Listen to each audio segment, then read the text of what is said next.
నిత్య పూజలివివు నేరిచినను ప్రత్యక్షమైనట్టి పరమాత్మునికి నిత్య పూజలివివు.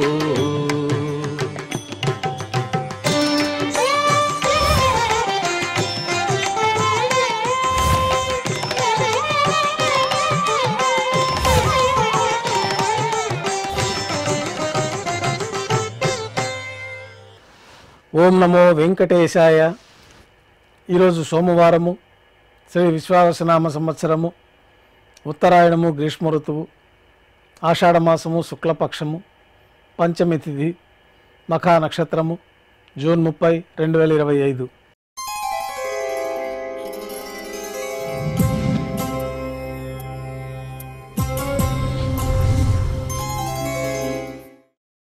మాధ్యాహ్నిక ఆరాధనలో భాగంగా శ్రీవారికి ఉత్సవమూర్తులకు ఉపచారాలు సమర్పించి తులసీ దళములతో అష్టోత్తర శతనామార్చన నిర్వహించి మాధ్యాహ్నిక నైవేద్యంలో భాగంగా అన్నప్రసాదాలు, పన్యారాలు, ఘంటానాదం మధ్య శ్రీవారికి నైవేద్యంగా సమర్పించి భక్తులని సర్వదర్శనానికి అనుమతిస్తారు. ఉభయ దేవేరులతో శ్రీ మలయప్ప స్వామివారు బంగారు తిరిచిపైన వేంచేస్తారు. మేళ తాళాలతో విమాన ప్రదక్షిణంగా సంపంగి ప్రాకారంలో కల కళ్యాణ మండపానికి చేరుకుంటారు. కళ్యాణోత్సవం ప్రారంభమవుతుంది. పుణ్యాహవచనము, అంకురార్పణ, రక్షాబంధనము, అగ్నిప్రతిష్ఠ, స్వామివారికి అమ్మవార్లకి నూతన పట్టు వస్త్రాల సమర్పణ, మహాసంకల్ప పఠనం, మాంగళ్యాలకు అభిషేకము, ఆరాధన పూర్తయిన తర్వాత స్వామివారి తరఫున మాంగళ్యాలను అమ్మవార్లకు సమర్పణ గావించి ఈ సందర్భంగా శ్రీ మలయప్ప స్వామివారికి శ్రీదేవి, భూదేవి అమ్మవార్లకి కర్పూర నీరాజనాన్ని సమర్పించి విశేషమైన హోమాలతో పూర్ణాహుతి పూర్తయిన తర్వాత మాలా పరివర్తనం అనే కార్యక్రమాన్ని నిర్వహించి శ్రీదేవి అమ్మవారిని, భూదేవి అమ్మవారిని శ్రీ మలయప్ప స్వామివారి చెంతకు చేర్చి ఈ సందర్భంగా అక్షతారోపణం అనే వైదిక కార్యక్రమాన్ని నిర్వహించి కర్పూర నీరాజనము, నైవేద్యము, తిరిగి కర్పూర నీరాజనంతో కళ్యాణోత్సవం పూర్తి అవుతుంది. కళ్యాణోత్సవం భక్తుల దర్శనం అనంతరం ఉభయ దేవేరులతో శ్రీ మలయప్ప స్వామివారు బంగారు తిరిచిపైన వేంచేసి మేళతాళాలతో ఊరేగింపుగా ధ్వజస్తంభం వద్ద కల అద్దాల మండపానికి చేరుకుంటారు. వేదపారాయణ నడుమ అద్దాల మండపంలో స్వామివారికి ఊంజల సేవ నిర్వహించి కర్పూర నీరాజన సమర్పణతోటి ఊంజల సేవ పూర్తి అవుతుంది. ఉభయ దేవేరులతో శ్రీ మలయప్ప స్వామివారు మేళతాళాలతో ఊరేగింపుగా వైభవోత్సవ మండపానికి చేరుకుంటారు. ఆర్జిత బ్రహ్మోత్సవంలో భాగంగా గరుడ వాహనం పైన శ్రీ మలయప్ప స్వామివారు వేంచేస్తారు. కర్పూర నీరాజనంతో గరుడ వాహన సేవ పూర్తి అవుతుంది. హనుమంత వాహనం పైన శ్రీ మలయప్ప స్వామివారు వేంచేస్తారు. కర్పూర నీరాజన సమర్పణతోటి హనుమంత వాహన సేవ పూర్తి అవుతుంది. పెద్ద శేషవాహనం పైన శ్రీ మలయప్ప స్వామివారు వేంచేస్తారు. కర్పూర నీరాజనంతో పెద్ద శేషవాహన సేవ పూర్తి అవుతుంది. బంగారు తిరిచిపైన శ్రీ మలయప్ప స్వామివారు వేంచేసిన తర్వాత ఉభయ దేవేరులతో కలిపి శ్రీ మలయప్ప స్వామివారికి కర్పూర నీరాజన సమర్పణతోటి ఆర్జిత బ్రహ్మోత్సవం పూర్తి అవుతుంది.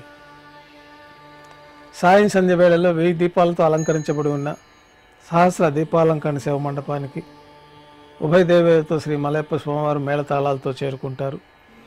వేదం, గానం, నాదం నడుమ సహస్ర దీపాలంకరణ సేవ నిర్వహించి నక్షత్ర నీరాజనము, కర్పూర నీరాజన సమర్పణతోటి దీపాలంకరణ సేవ పూర్తి అవుతుంది.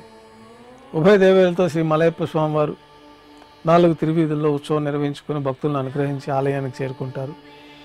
ఆలయంలో నైవేద్యం పూర్తి అయిన తర్వాత గర్భాలయంలో వేంచేస్తారు. వెంటనే రాత్రి తోమాల సేవ ప్రారంభమవుతుంది. ఉదయం సమర్పించిన పుష్పమాలికలన్నీ సల్లింపు చేసుకొని గర్భాలయాన్ని శుద్ధి చేసుకొని బంగారు పంచపాత్రలో శుద్ధ జలాన్ని నింపుకొని శ్రీ వైకానస భగవత్ శాస్త్రోక్తమైన విధానాలతోటి మూలమూర్తికి, ఉత్సవమూర్తులకు ఉపచారాలు సమర్పించి కొత్త పుష్పమాలికలు మూలమూర్తికి, ఉత్సవమూర్తులకు అలంకరణ గావించి చతుర్వేద మంత్రాలతో మంత్రపుష్పాన్ని సమర్పించి నక్షత్ర నీరాజనము, కర్పూర నీరాజన సమర్పణతోటి రాత్రి తోమాల సేవ పూర్తి అవుతుంది.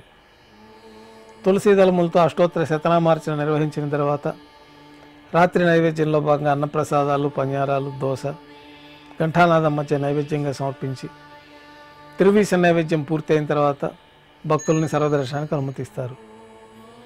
కొద్ది విరామం తర్వాత ఏకాంత సేవలో భాగంగా రాత్రి సమర్పించిన పుష్పమాలికలన్నీ సల్లింపు చేసుకొని గర్భాలయాన్ని శుద్ధి చేసుకొని బంగారు పంచపాత్రలో చతుర్ముఖ బ్రహ్మదేవుల తిరువారాధన కోసమై బంగారు బిందెలోని తీర్థాన్ని సమర్పించి ఏకాంత సేవలో భాగంగా కౌతుకభైరమైన శ్రీ భోగ శ్రీనివాసమూర్తి వారిని బంగారు పట్టు పాన్పు పైన వెంచేపు చేసి ఏకాంత సేవలో భాగంగా దారోష్ణమైన గోక్షీరము, జీడిపప్పు, ద్రాక్ష, కలకండ కలిపిన మిశ్రమాన్ని స్వామివారికి నైవేద్యంగా సమర్పించి కర్పూర నీరాజనంతో ఏకాంత సేవ పూర్తి అవుతుంది.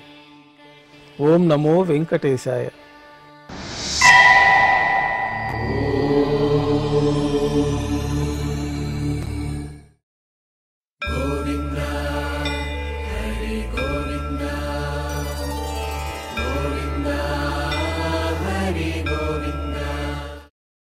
ఓ